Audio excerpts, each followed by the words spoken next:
Hey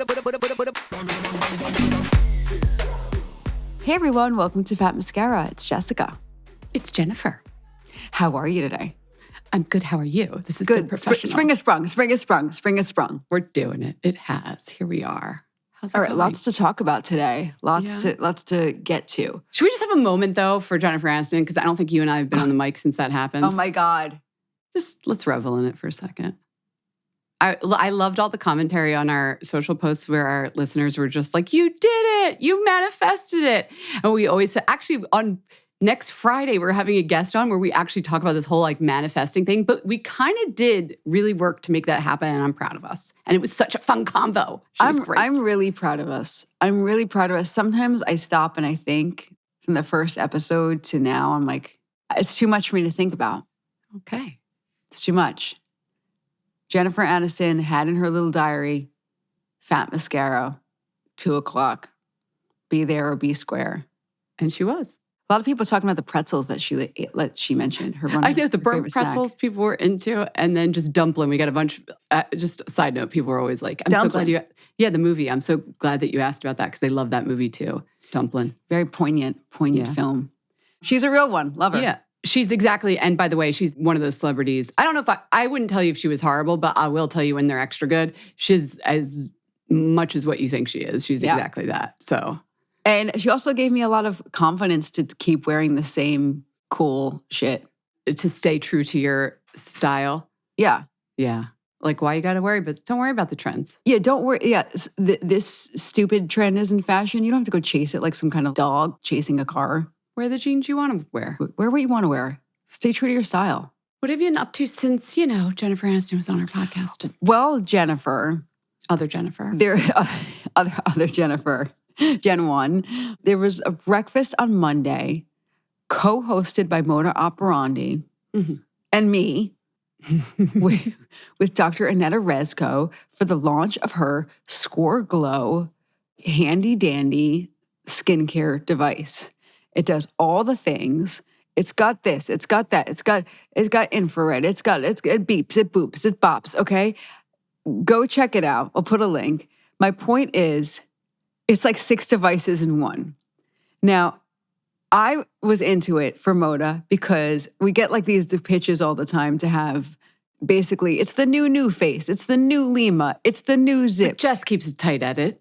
I keep a tight edit, but also because I can't even keep track of all this stuff. And like, if you listen to the show, you know the Jen and I are not like huge device people.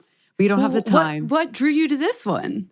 Somebody used this word, and if you're listening, I'm sorry because I'm going to like steal your word. I love it. It collapses 6 devices in one. Anything that is going to collapse something, like multitask. I just like the word collapse when it comes to device. It means I've condensed, I've made simpler. Yes. And I used it. I tried it at her office. It was simple. It was pretty idiot-proof. You usually get frustrated by technology. It didn't hurt. My lip wasn't twitching. I didn't look like a horse when she was using it on me. Okay, I didn't have a horse lip. It is expensive, but it's not as expensive as some of the other devices that are 4 digits. Oh my God. It's really, really, an interesting device. And she's been working on it for several years. And Dr. Rezko is a sound dermatologist. So I was very happy to host this event. Check it out. Tell us what you think. Are you into devices? Are you not into devices? Are you deviced out? Devices are divisive, aren't they? The devices are divisive. So Come on, good. Jen. Can I get my gift? Jen, no, I'm not laughing out loud, but I'm impressed. I'm very impressed. Okay, thank you. We've got a writer.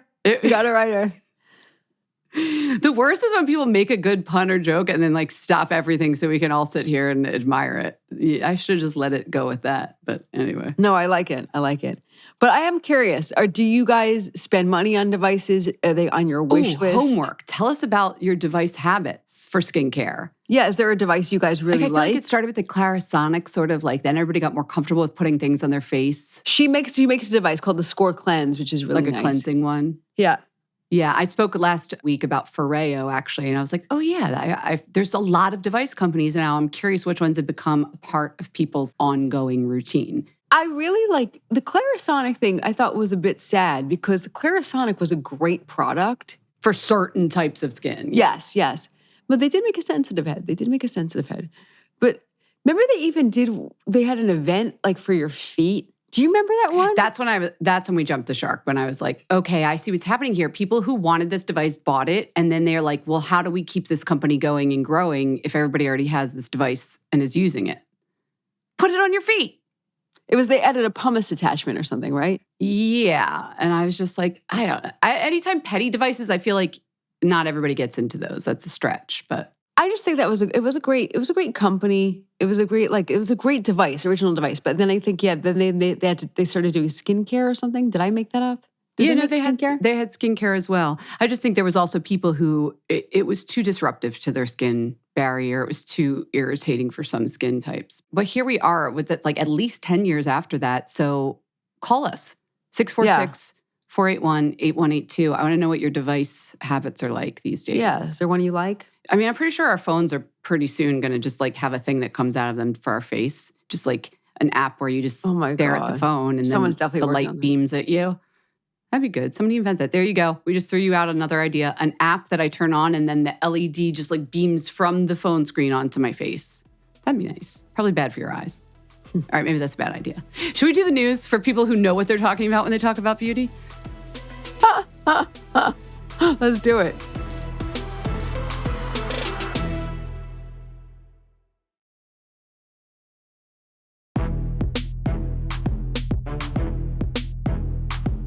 Okay, it is time for the news. Everybody, it's a wrap on Coachella because I know you were all out in the desert for $1,000 and watching the music. How much does it cost to like get out there like baseline? Do you know? I don't know. I would think that would be about the estimate because there was a lot of news going around that people are using Afterpay and Klarna and breaking up the cost of the tickets because it was so expensive. But I've also seen, since the festival wrapped, some think pieces on, are we done with Coachella? Obviously, live music isn't going anywhere, but they sort of clocked peak Coachella at 2019. And I was like, oh, okay, well, this is 6 years later and people are still doing it. At least from a brand marketing perspective, it's still really valuable because Rhode and Patrick Starr had beauty activations all over the place and got a lot of play out of those. Mm-hmm.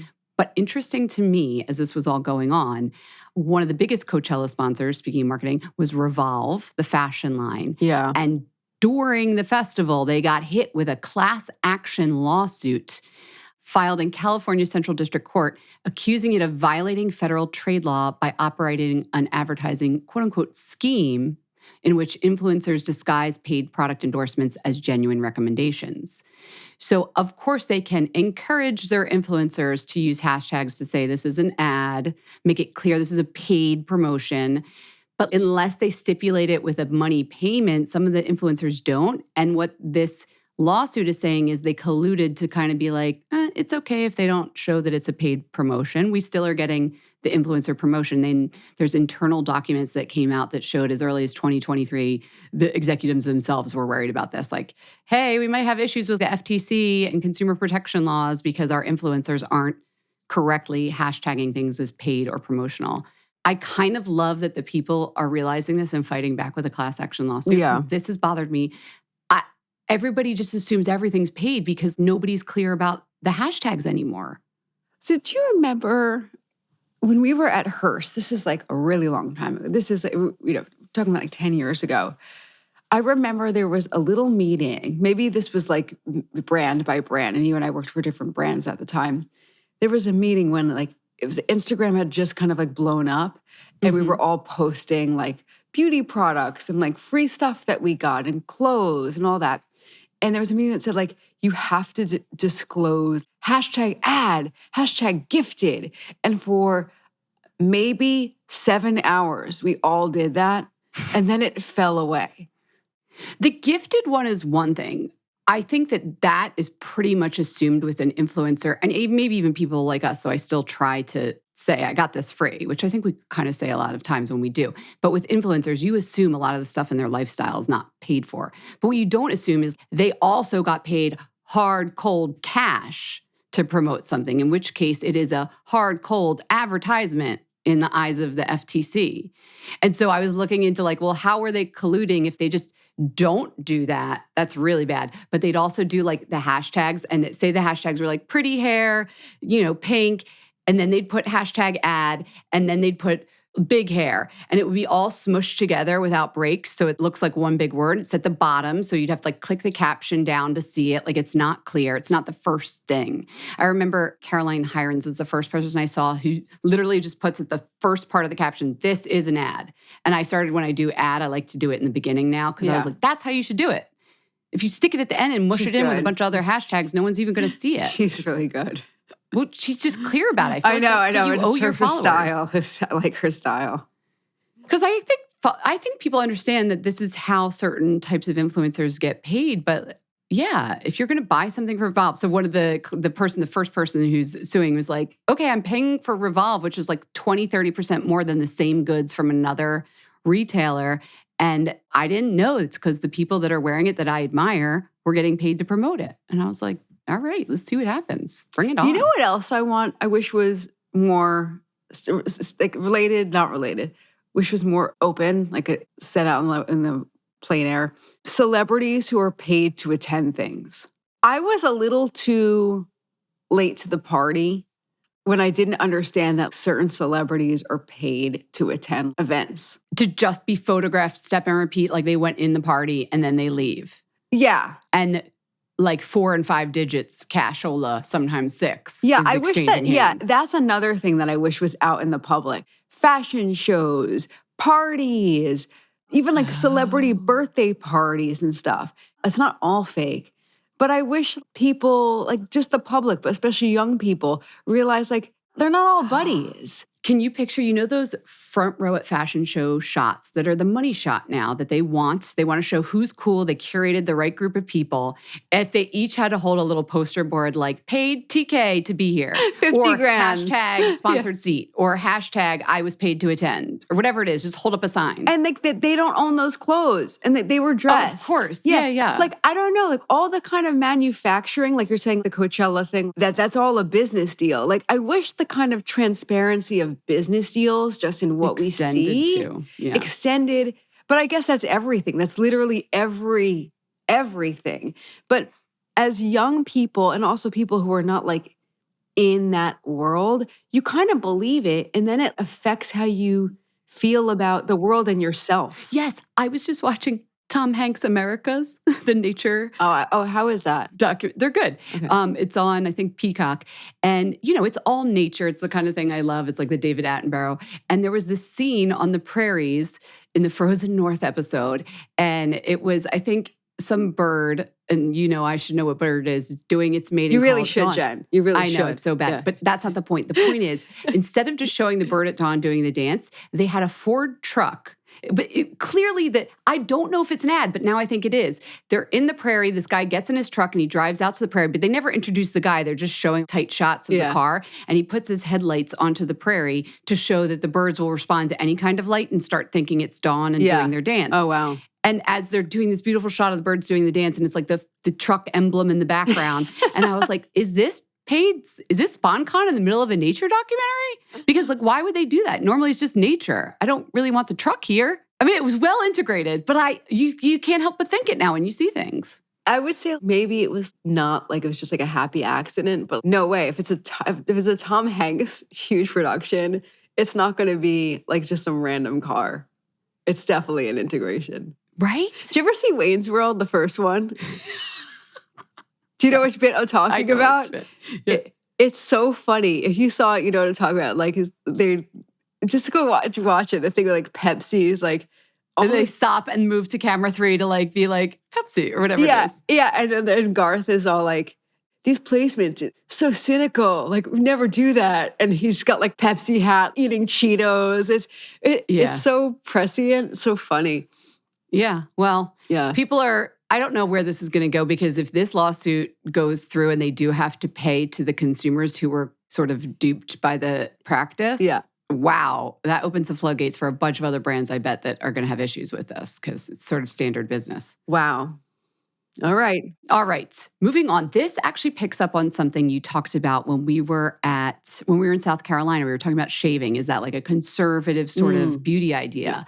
Well, a big piece just came out in Vogue Business, and it's all about our conservative politics reshaping beauty ideals. So the writer talks about, they quote psychologists and historians saying that when there's uncertain times, first of all, people gravitate towards conformity or familiar aesthetics or what might be thought of as conservative aesthetics.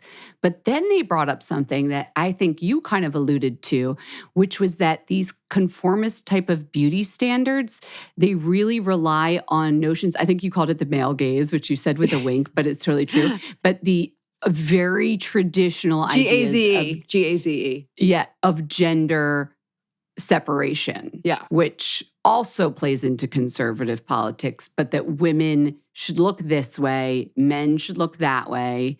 One's femme, one's masc, and that reflects a desire for order and control, in uncertain times. And when things are scary, people sometimes want the familiar and they want conservative. So the way they kind of map this out in terms of like, well, what does that look like? If you're like, well, what does conservative look like? They used this little like face map. It's a little funny the way they did it. So I'm kind of like, well, what does this really mean? They used AI for that, I think. Yeah, too, they used the disclosed AI that. images. I mean, speaking of times of uncertainty and what's happening, God, it's a little the irony is not lost on us that they're using AI to art the story. Yes, they use the AI images, and they have this woman's face, and it maps out lifted eyebrows, prominent cheekbones using filler, a sculpted jawline, and full lips using filler. I'm not really sure. Like, it could be like some of the criticism was like, well, how are features conservative? It's not like, a baby's born and you're like, oh, that's a conservative looking baby. You know what I mean? Like, that's a Republican baby. Yeah. It's kind of weird to say like these are conservative features. Yeah. So I'm not totally on board with that, but I think what we're talking about more is like styling and like emphasizing femininity. Yeah, exactly. So because features that is the difference between faces. If you objectively, like this is the work of like Nancy Edkoff, a psychologist who looked into this. If you objectively look at a face, when there's lifted brows, more prominent cheekbones, smaller chin, fuller lips, that is what sometimes is more feminine looking to people. Yeah. So any kind of work or makeup that emphasizes that feels like trad. You're trying to be the more traditional, big air quotes, conventional, big air quotes. Yeah. And then, of course, if you're listening and you're saying, wait, they're not accounting for race, ethnicity, and all of that, totally hear you and understand. A lot of these kind of theses are inherently flawed in that way because they're using this look at the AI image. It's this very kind of spooky, Gattaca looking non-human kind of person. And a lot of these don't address race or ethnicity at all. But I think I stand by what I said a couple of weeks ago. I think that in times of uncertain times, especially economically uncertain times, my intuition is that, a lot of people are not feeling free to express themselves in non-traditional ways. I think about 2016 or like more 2015, 2016. I feel like there was, before Trump, okay, I feel there was a lot more kind of like freedom in the air, a little bit more. Zit sticker era. It's when the zit stickers came out. Yeah, like I was at Teen Vogue and we did a lot of really fun, wild shoots. And Teen Vogue was inherently a more kind of edgy publication, but the fashion was crazier. The beauty was a little bit more eccentric. And now what people wore to work was different today. And that's a very self-selected group. But like today, I think people are hanging on to their jobs for dear life. People are scared. I don't think that people are taking big swings in the same way. Yeah. Adding on to that, just like a sidebar, hair, if you're thinking about hair, big hair, Town and Country just put out actually a story about this, saying that in Washington, big hair is back and equating that once again with that conservative category. But I liked what New York City colorist Ashley Schaefer had to say in this story. The story was by Maddie Kahn. And so I'll just read the story really quick. She says, the aesthetic is indeed a throwback, like we said, like a throwback to familiar, so it feels more nostalgic and comforting. But Schaefer, this colorist, doesn't think it telegraphs a yearning for the Reagan era. Instead of an appetite for conservative policies, she suspects the trend speaks to a nostalgia for an earlier moment of, quote, sitting under the heat, having rollers in, and a cigarette, end quote. It's indulgent. It doesn't pretend to be effortless. And so that's something too, that's not necessarily conservative, but it's a time when like big hair was big, when you couldn't be on a screen. You had to sit there. You could indulge a little. You put a half a can of hairspray in there. Like you were talking to the girls. There was time for that. That's very interesting. I like that theory. I will say that in these times of pressure and people feeling like they can't express themselves and just feeling like they're against a wall, I do think that there's always a movement. Like think of like the punk movement. Think of the hippie movement. There's always a counter to the counter. Yeah, exactly. A sect that is going to go the other way. So I'm not saying that, oh, everyone is just, in pearls and big hair and totally excited to fall in line to keep their paycheck coming. That's not it at all. I think there's a majority, and then there's people who are indifferent, and then there are people who are like, 2 fingers up. Guess what I'm going to do? I'm going to be even more me. We see it play out in fashion, and I'll be curious to see how that plays out in beauty as well. But I guess it seems like we're not the only people that sort of feel this vibe of equating certain looks with certain social policies. So interesting. All right. Shall we go raise a wand? I might have a surprise for you. Ooh.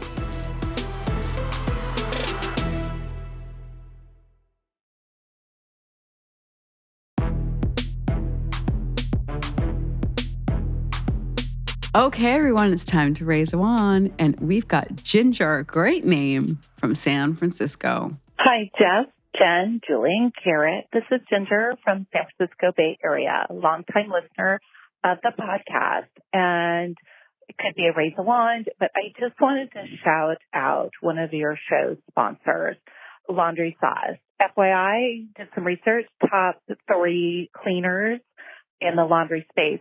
But I wanted to just let you know that Kate with Laundry Sauce in customer service just did a fabulous job. I placed an order and the scent profile that I received was so strong and overpowering for me.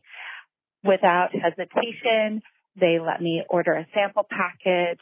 And when I figured out my scent, they exchanged it for free and just told me to donate my other pods instead of sending them back. And just amazing customer service.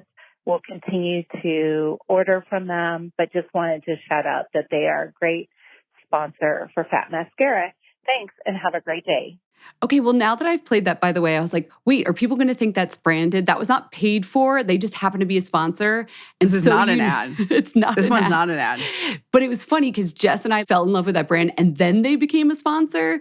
And so this was unrelated, but she did find them through our show notes and through our code mascara. So glad that we could bring you the best in clean laundry. That's right. Me too. Okay.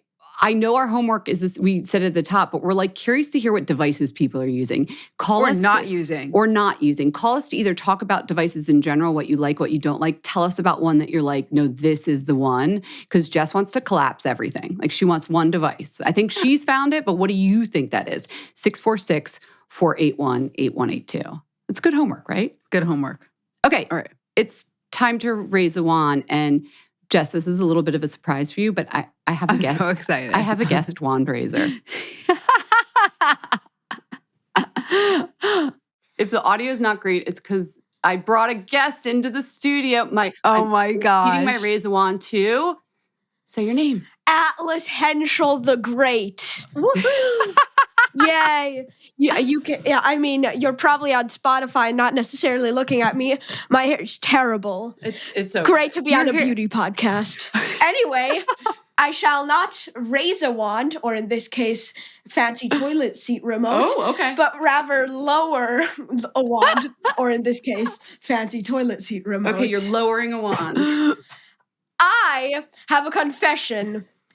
Screw organic toothpaste. Okay. Why don't you like natural organic toothpaste? It tastes really bad. Back up from the mic a little bit.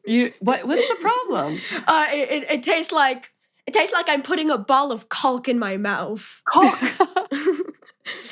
Like I'm putting a whole bunch of rocks in there.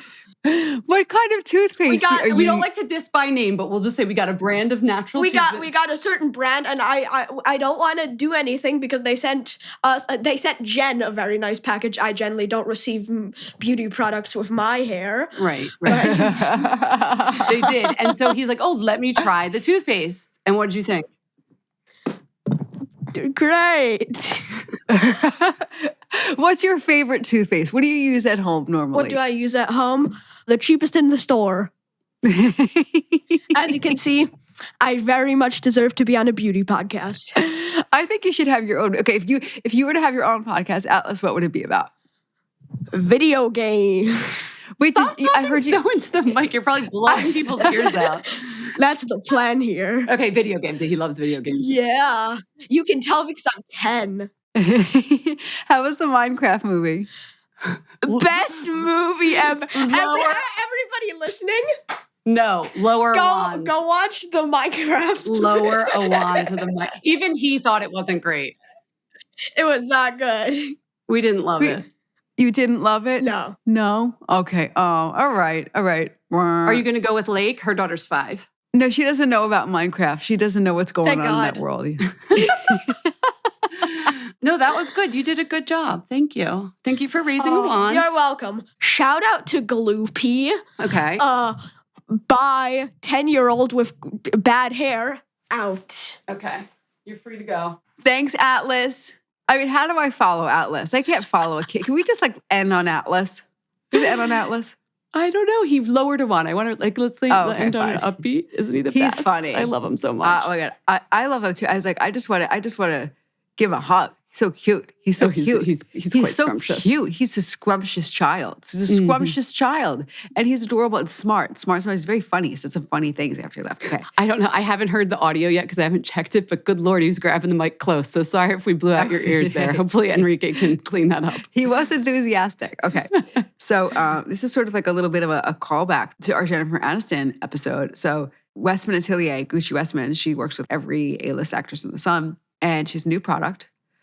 They're like bronzing drops, sun tone bronzing drops. Oh, I saw those. I wanted to try them. They're really good. Tell me everything. They're really good. I use the lightest one because I'm quite fair and I have to be judicious with them. So I want to give you guys, and if anyone's like really fair, be judicious. Don't squirt it out and just start spreading it all over your face. Just a little drop will do you. Yeah, a little drop will do you. And I put it on my cheekies. And I'm sure you can use like all different, because she probably has a tutorial that I've yet to watch. But yeah, just watch her tutorial. Just like so classic. You're like, I don't know, just opened it up, start smearing it on. Hope for the best. Why do you think she needs the 6-in-1 skincare device with no direction? I know. I was like a beeps, a boops, a pops. That thing does have a lot of cool settings though, like volumizing and smoothing, all that stuff. Okay, so what are the bronzing drops from Westman Atelier do? They give you, when she described it, this was all I had to do to be like sold on it. It gives you the Jennifer Aniston glow. You know how Jennifer Aniston isn't like, I'd never be like, oh, she's known for her. No, she looks sun-kissed, but without a deep tan. Exactly. So she said, I bottled Jennifer Aniston's glow. Oh, does she do her makeup a lot? I bet she does. Yeah. Or she, in the past at least, so. Could I mix those into moisturizer? Could I mix? You could. They're kind of like experimental. You like a product where there's no learning curve. It just do it however you want. No precision. This is the girl that puts like leave-in treatments on her dry hair. She's like, I was spraying it on my dry hair. I'm like, it's supposed to go on damp hair. She just taught me how to use K18. I was using it really cuckoo. So yeah, this is like a really cool product. Do check it out. Love it. Okay. Raise a wand to Westman Atelier. Well, I am not going to go get my beauty sleep. I'm going to go play ping pong with Atlas because he's waited patiently while I was recording. I know. He's good. But you all should get your beauty sleep. Get that sleep. We hope you enjoyed the show. It's your reviews and feedback that help us make the podcast even better. Head over to iTunes to rate and review us, or email your thoughts to info@fatmascara.com. We also want to answer your beauty questions and hear what products you love. To share a Razor One product review or to ask a beauty question, email us at info@fatmascara. If you send it as a voice memo file, we can even share your voice on the podcast. You can also do that by leaving us a voice message. Our phone number in the United States is 646-481-8182. Thanks so much for listening.